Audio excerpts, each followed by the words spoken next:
The 6th of February, Rabbi Moore, Parsha Hashevua with Rashi Tetzaveh.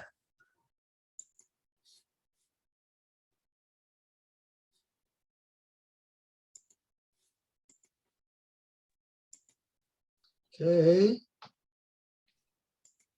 Good morning, afternoon to everybody.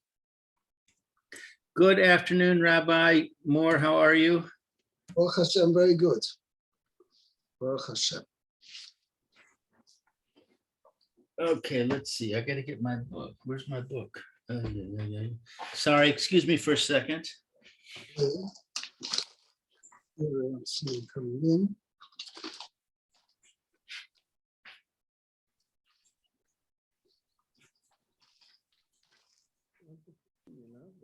Oh, hello, Yechiel. Good morning. How are you doing? Baruch Hashem, and yourself? Getting better. Good, good. Managing to get around at all? Are you managing to walk? Yes, I'm sorry. Yeah, I mean, okay. Thank Okay, you. let's go. Parshas Tetzaveh. Okay, sorry about that. I thought I had myself all organized, but apparently I didn't. Tetzaveh.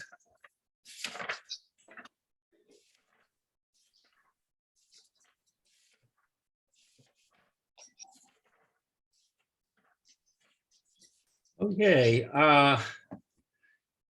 Pasuk Aleph, I guess. No, it's Kaf. V'ata Tetzaveh es b'nei Yisrael vayikchu elecha Ve'yikchu. v'yikchu. That makes a big, just the vowel punctuation makes a big difference. Makes a big difference. If it's a vayikhu means past tense, they took. Vayikhu means they shall take. It's a future. So where it's a vav with a shva underneath, most times it's a vav hachibur, a vav conjunctive. Where it's if it has a patach, komats underneath, sometimes also a patach as well, can mean that. It's a vav conversive. So here it says with a shva means v'yikchu elecha means they shall take. It's a future tense. And Rashi, in fact, later on, Rashi says here it doesn't mean a commandment over here. This is a statement they will take. I refer you to, it's not Rashi here. It's in Rashi in Parshas Emor, in Vayikra. Just 1 second. Open up over here.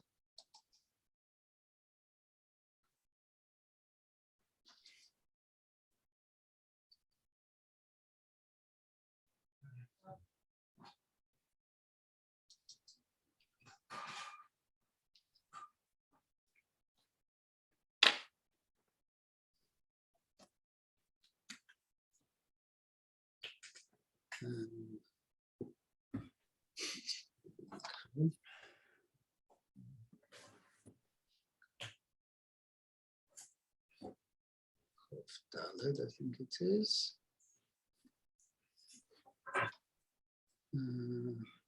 Yeah.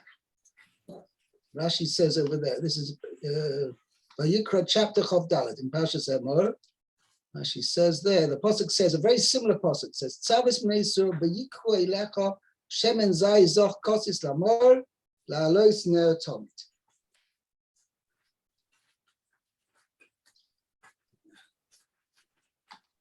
I just want to, just 1 second. I don't normally answer calls, but this person's called me 3 times in a minute.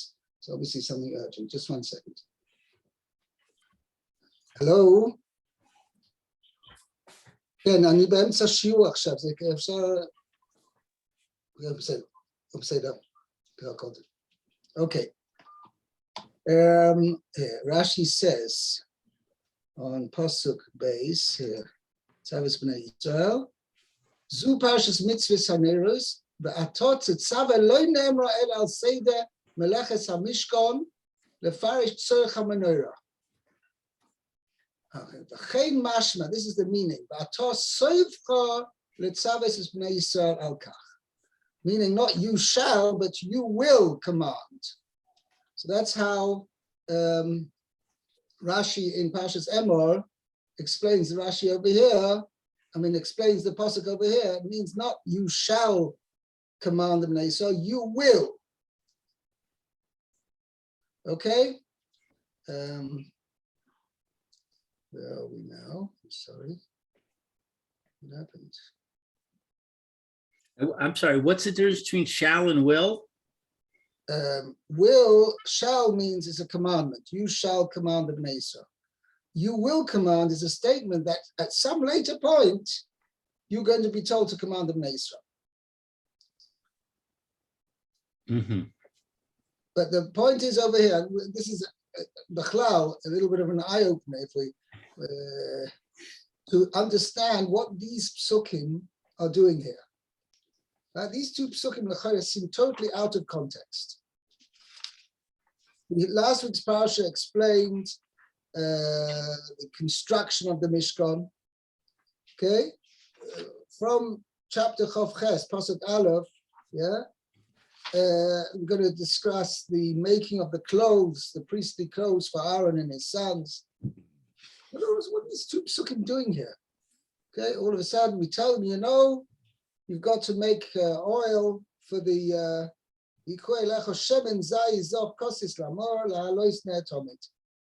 okay, speak to the Bnei Yisrael, command the Bnei Yisrael, and they shall take for you pure olive oil, crushed lamor for the light, lahalos ne'tomit, to light the menorah on a regular basis. Right? Why? What is particular? I should say the same thing about the lechem aponim, right? Which was offered on the shulchan, or the ketores, which was offered on the mizbach hazov, and also it's not really addressing Aaron itself, as far as lighting the menorah is concerned. It says you shall take from the Bnei Yisrael, you should command the Bnei Yisrael that they should provide olive oil for the menorah. Very, very strange why all of a sudden the Torah puts this over here. Okay, let's see Rashi, and we'll. Well, I didn't finish translating the verse. What?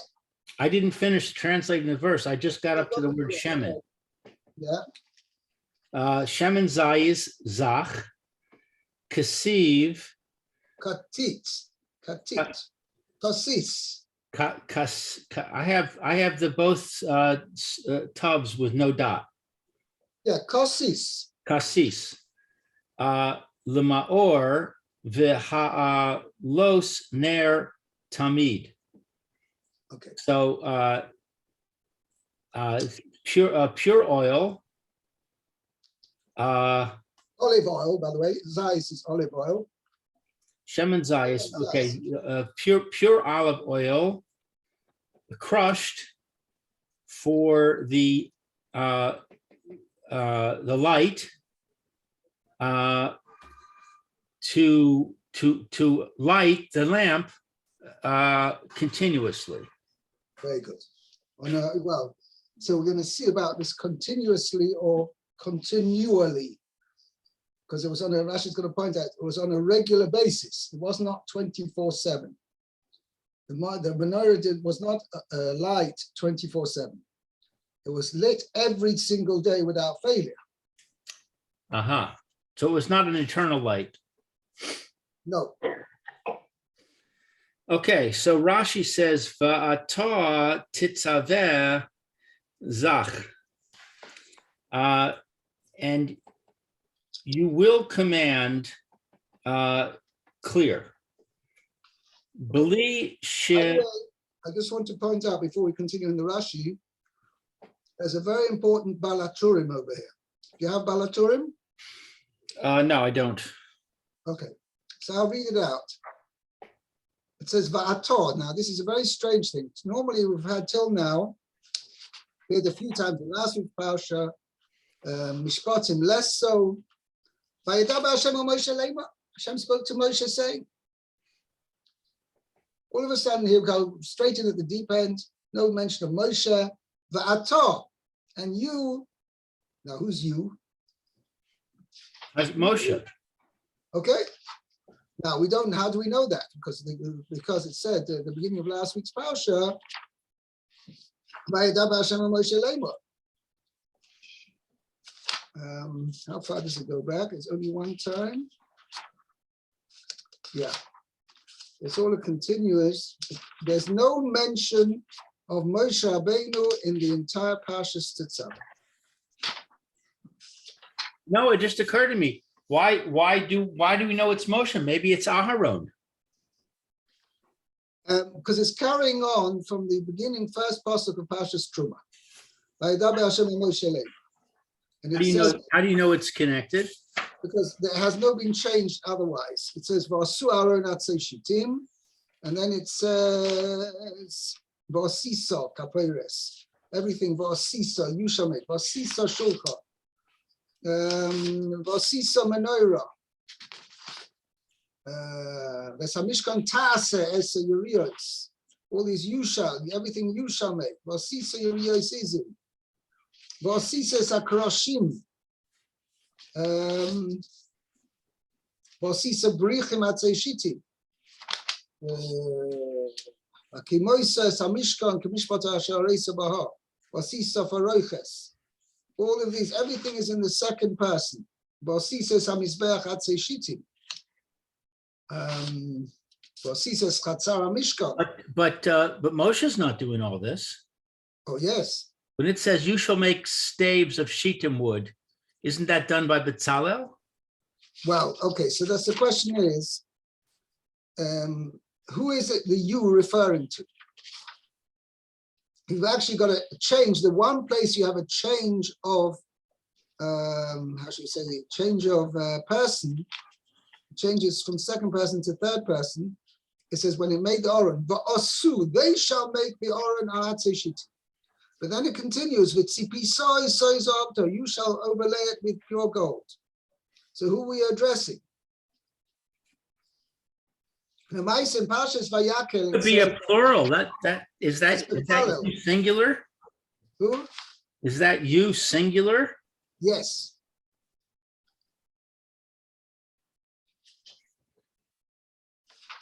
And the only person we mentioned so far is Moshe.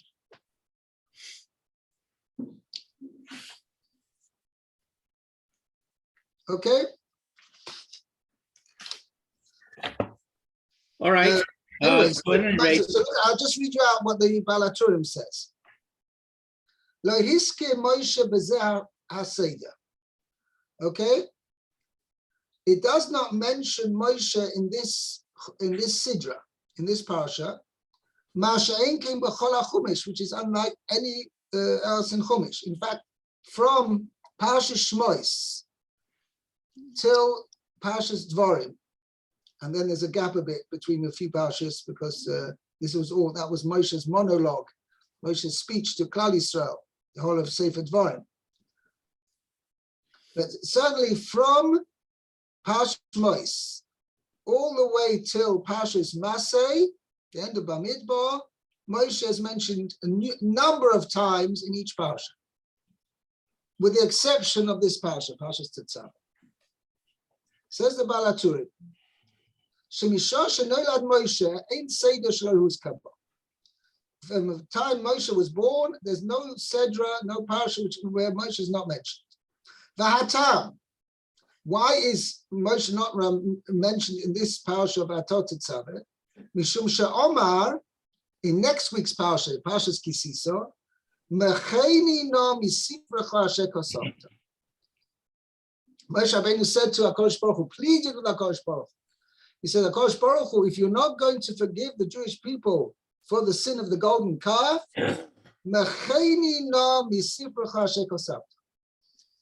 erase me from your book or your scroll which you have written. Means I don't want my name to be mentioned in the Torah. And the killas chacham afil al tanai bo. Okay, it's a Gemara in Makos which says that the curse of a Talmud Chacham, okay, if he's said Curse? What's the word for curse? Kilelas, klala, kilelas chacham afilu al tanai bo, right? And even if a Talmud Chacham, right, makes a condition, he says, if this and this happens, I should be cursed, okay? Then even if the Tanai is not fulfilled, nevertheless, the curse will still be fulfilled. Okay, when it's kaim bezeh, so says the Balaturim, this curse, which Moshe said, erase me from your sefer, it was fulfilled with this parsha. Okay, and that's the other thing. He gives another reason as well, more involved reason why Moshe as opposed to Aaron. Okay, that's the other thing. That's problematic on a number of levels. Why? Well, first of all, who says it's a curse? You think Moshe would have the chutzpah to curse Hashem? No. He's putting a curse upon himself. Mecheni no, erase me from your sefer, from your scroll. So he's cursing himself? Yes. Why would he curse himself? Because he's saying, I've so much attached to Klal Yisrael. If Kadosh Baruch Hu, you're not going to forgive the Jewish people for the sin of the golden calf, take me out of the Sefer Torah. I don't want to be written there. That doesn't make any sense. Well, you mean to say why? What's one got to do with the other? Yeah, I'm saying I don't see why it's being said as a curse. I think it's being said in the nature of a conversation, a prayer between Moshe and Hashem. Yeah, Moshe is saying something meaningful, not a curse. But it's still a curse on himself. He's saying, I'm so attached to Klal Yisrael that Kadosh Baruch Hu, you're not going to forgive the Jewish people for their sin, for Klal Yisrael for their sin. I want as a self-imposing, I'm not calling it a punishment or something, a curse upon myself, that I don't want my name mentioned in the entire Torah. So you're saying it's like he's holding a knife up and he says, Hashem, if you're going to not forgive the Jewish people, I'm going to stab myself in the hand. What sense does that make? Well, it's not. He's not putting it in the action in his own court. He's putting it in HaKadosh Baruch Hu's court. Okay, Hashem, here's the knife. You stab me in the hand. Well, exactly, that's what we say. But he said HaKadosh Baruch Hu is the one who's going to erase him from the Torah.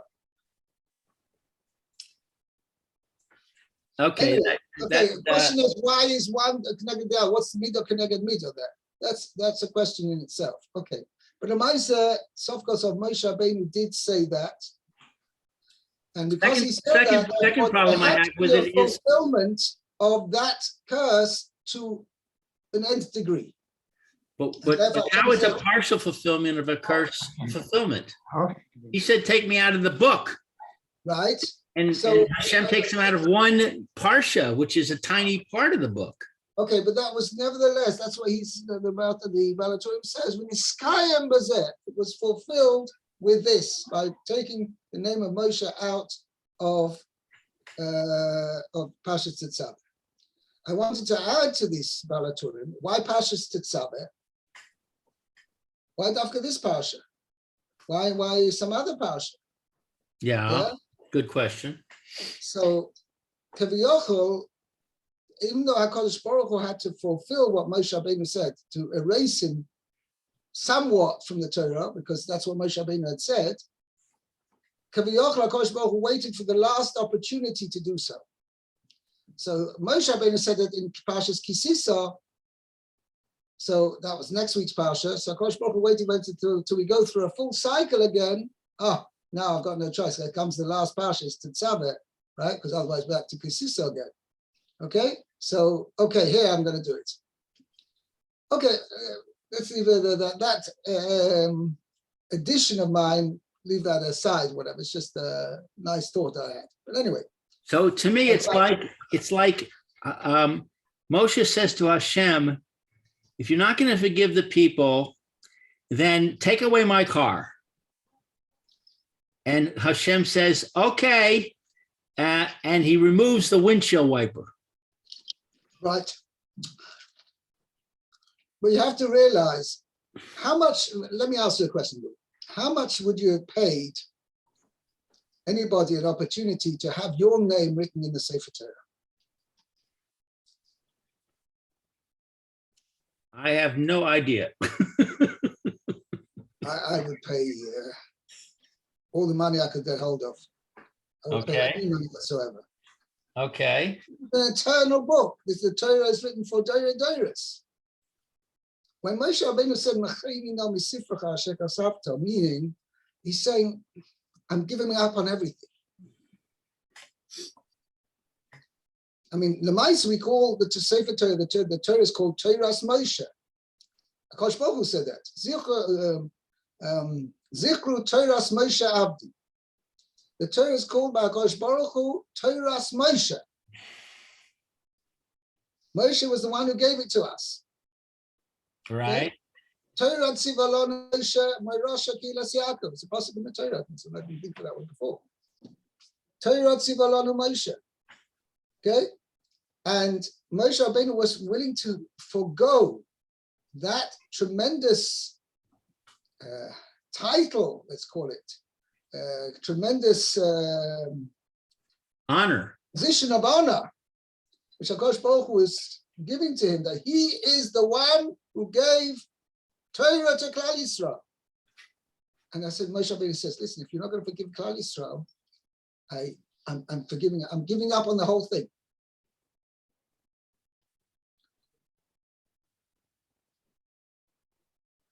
What's behind it? He's not giving up on the whole thing. He doesn't say, don't write the book. Yeah, that's true. He's saying, take me out of the book. Right. Anyway, it's very hard for me to understand this particular. Anyway, I'm just pointing that out. That's why Moshe Rabbeinu's name is not mentioned in the entire Torah, entire Parsha's Tetzaveh. That's what the Right. Torah points out. Okay, let's go back to the Rashi. So, bli shimarim, without sediments. So he's picking up on the word clear, zach. Right. But it doesn't make a lot of sense that he starts out with atah tetzaveh. No. I think Rashi's just like a heading on the Parsha. I see. Yeah. So really, it's the word zach that he's commenting. Right. Yeah. Kamo she shaninu bimenachos. As we learned in Tractate Menachos, Migar Garu, Berosh Chazayi V'chulu. Okay, so Rashi's just telling you the beginning of that Gemara. Okay. Gemara, basically, the Gemara says that the olives, which they used for the olive oil for lighting the menorah, was top quality. So he says the first thing they did was meaning they picked these olives which they were going to use to making olive oil for the menorah. Where they got from the first ripening olives that there were. So those were, when it came towards the ripening season, the first olives to ripen were Barosh Hazais, on the top of the olive tree. Those are the ones most exposed to the sun.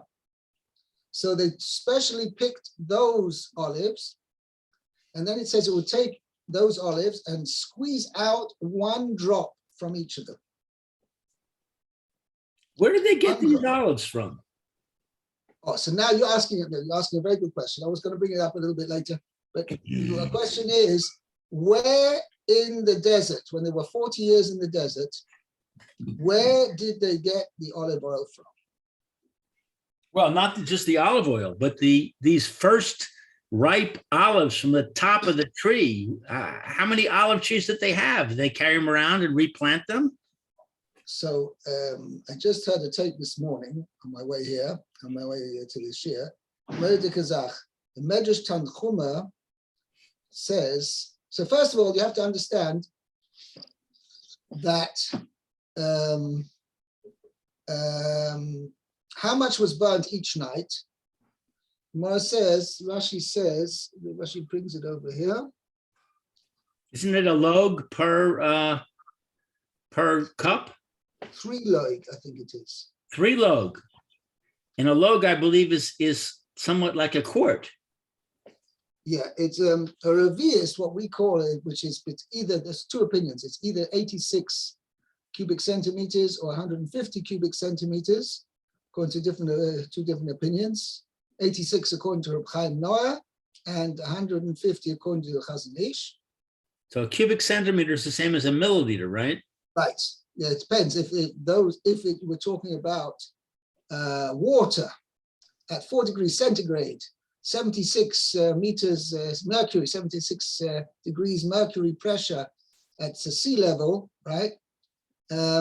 That's when 1 cubic centimeter of water is equivalent to 1 milliliter. No, I'm sorry, I'm confusing. No, 1 milliliter is a volume, as is 1 cubic centimeter. Yeah, that's a given. That it weighs 1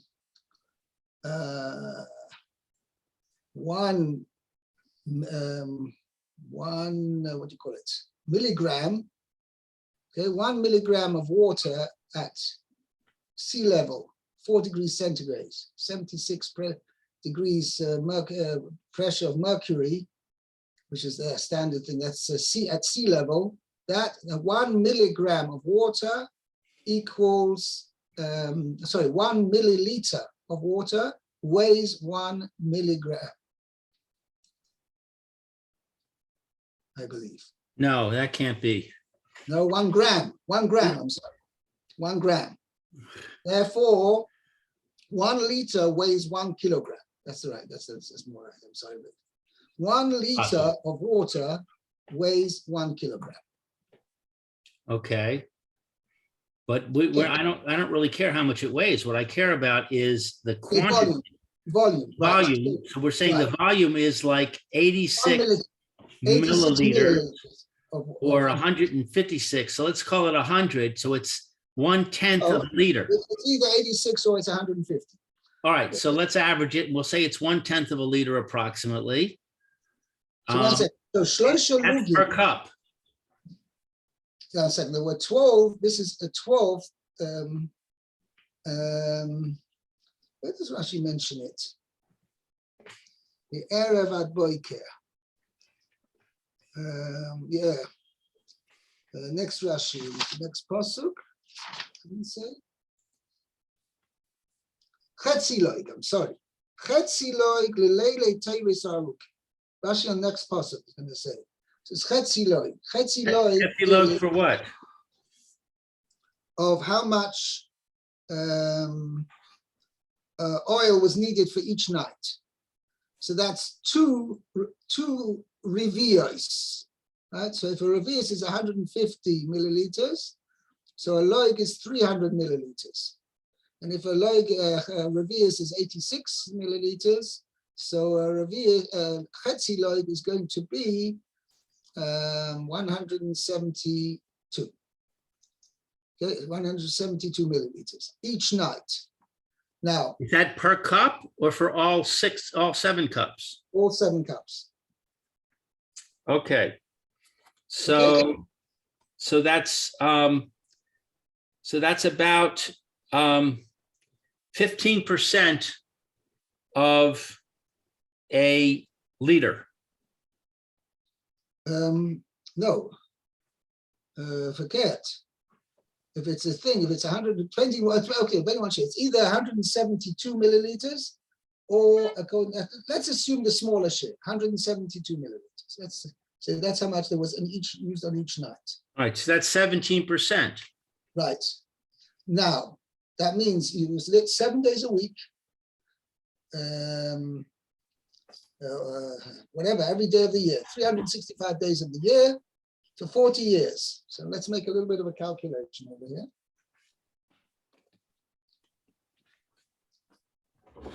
So that's 0.172 liters multiplied by 365.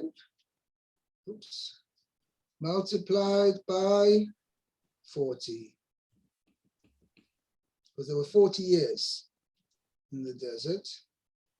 Maybe they were actually not, let's call it 39, because they didn't have the menorah for the first year. So 39. Comes out, hey, that's interesting. 2,448 liters. Okay, it's also about 5 liters per month. Right. But so now the question is, where did they get in the desert? Where did they get so much olive oil? How many olives do you need to make a liter? Well, how much is a drop?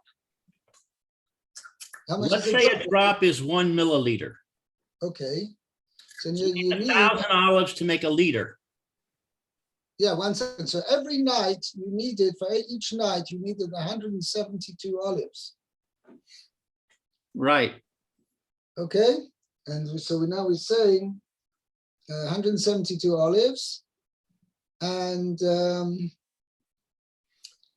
how many of these olives can you get from a tree? More than one? yeah, sure. Have you ever seen an olive tree in growth? You can get a lot of olives. Right, but you were talking about only the ripest one from the top of the tree. How many? The mice, it was not le'ikuva, right? It was not le'ikuva. That's more that was a hidor to get the best olives that there were. Okay, but it wasn't ma'akev, right? They could get things. So the mice, that's interesting. There are basically 2 opinions. Some say that they bought this olive oil, maybe had it specially ordered or whatever, that the merchants who traveled, they had, I don't know how often, and they had an 18-wheeler pull up with all this olive oil. They're going to trust these merchants with the oil, the pure oil for the menorah? You mean to say as far as Tum and Tara are concerned? No, as far as that it's going to be the first drop. They could test it. From the finest olive. The Ramban says this. They should bring it to you. And Moshe would test it to see if it was indeed up to par, this olive oil. Otherwise, why are they bringing it to you? The Ramban says to you because Moshe Rabbeinu had to check it was up to par. Okay, but now it was okay. But the Ramban actually himself says that they brought out all this oil with them from Egypt. Oh, all the 2,000 liters of oil they loaded it on those thousands of donkeys. Right. Oh, that's an interesting theory. They probably have lots of olive trees in Egypt. I don't know. Actually, it's not really. It grows more in a semi-mountainous region. But flat land is not conducive to olive oil. Yeah. But anyway, that's a problem. Anyway, also interesting. But this Bernstein who spoke this thing, he said Medrash Tanchuma, which is actually something amazing. That what's his name?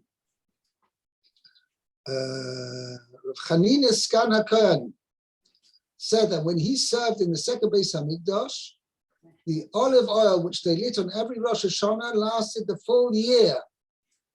They didn't have to light it every night.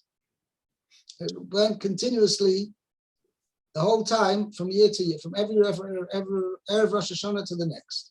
What, one cup burned the whole year? So they technically did not need to light the menorah every night. This is not, how should we say, a unanimous opinion. There are other opinions who disagree with that. Doesn't it But explicitly Rashi- say that Aaron has to get up every morning and clean it? Exactly. That's the point. Anyway, he quoted as well there that this kasha, that there's a mitzvah every night to light the menorah.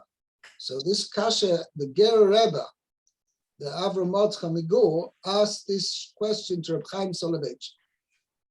And Reb Chaim answered that Namaisa, since there's a din on Shabbos, that if something is burning, you have an oil lamp burning, and you add one drop, that's considered having kindled the light. Because adding fuel to the light is considered actually kindling the light, as far as Shabbos is concerned. So says Reb Chaim, this is the Chiddush actually, he says that similarly, if they would have added one drop every night, right, that was considered as if each night they were lighting the menorah. It's a big Chiddush, but this was Reb Chaim's answer. Okay. That doesn't answer my question, which is, I thought there was an instruction for him to clean every morning.